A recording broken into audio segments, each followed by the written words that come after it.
One of the feature contents for your publication is going to be recipe articles. So when I say recipes, it doesn't always mean food. Recipes can be great outfits, they can be playlists, they can be how to build code snippets. The important thing to think about when you're looking at recipes is they've got three distinct parts. They've got some type of instructions, they've got some type of ingredients, and usually some type of graphic. Just going to take a peek at the rubric.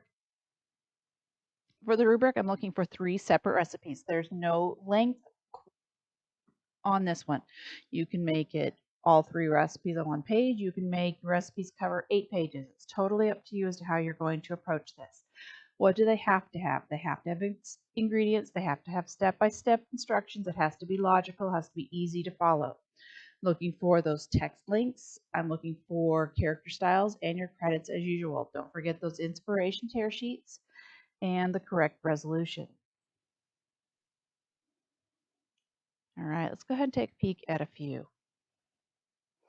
So if you go ahead and look in the Google Drive, you're going to see there's quite a few different types of samples here. We have everything from how to hydro dip and clean your sneaker recipes to smoothies to tattoos to cakes. So it's totally up to you as to how you're going to approach this.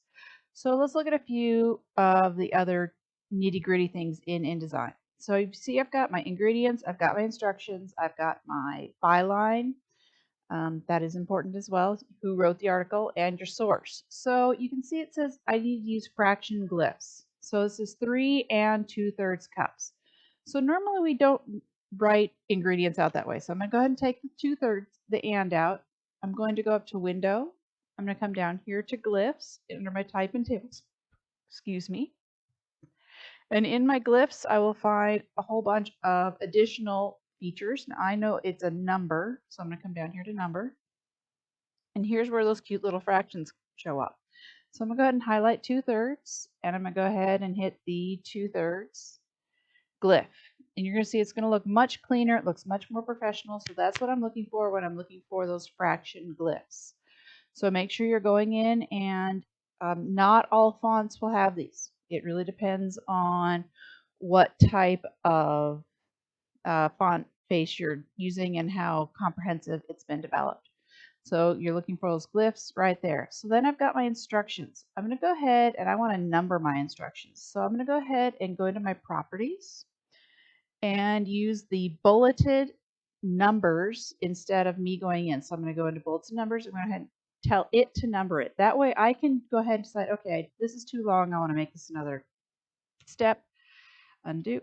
I'm going to go ahead and hit enter. So by doing that, it's going to automatically renumber those for me. So definitely make sure you are using the bullets and numbering instead of trying to do it by hand. I could also bullet maybe these ingredients to make it a little bit easier. So remember, we're trying to make this really simple, really clean. You want some type of image.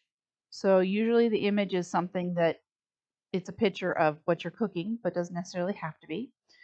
So make sure here I've got ones about how to create a succulent shadow box, smoothies, how to create an outfit. So totally up to you as to how you're going to approach that element. There's not a page length. So what's going to make sense for your reader? What's going to make sense for your audience? This is one that can take quite a bit of time. Depends on what you're going to do. Doing things like cutting out all these different elements can take time, but you'll definitely be happy with it if you do.